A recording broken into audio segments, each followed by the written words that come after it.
T minus 10, 9, 8, 7, 6, 5, 4, 3, 2, 1.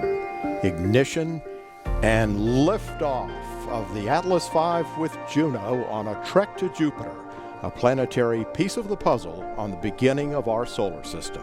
Juno was launched in 2011 toward Jupiter, and one of the main goals was to measure the gravitational field of Jupiter to understand the interior structure of the planet. The mission arrived around Jupiter in 2016, and when the data were published, it was clear that there was a surprise in the internal structure of Jupiter, and that was the internal core was more diluted than what expected.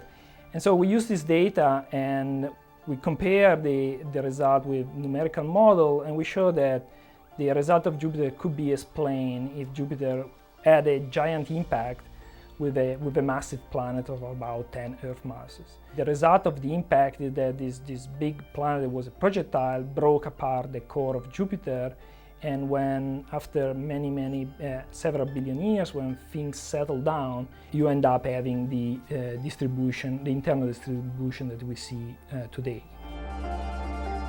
What interests me most and what my research is about is really understanding how planets form, right? And it's not just the curiosity of knowing how Earth formed or how the other planets in the solar system form, but it's also understanding how a planet like Earth may sustain life. For life to develop requires very specific conditions. And so we know that this condition exists on Earth, but we don't know why, and we don't know if this condition exists everywhere else in the universe. So if we could understand how planets form, we could try to address some of these questions. So if we could understand how Jupiter formed or evolved, this is a piece of the big puzzle of understanding in general formation of planets and whether there might be life anywhere else in the universe, or planets that might be suitable to host life in the universe.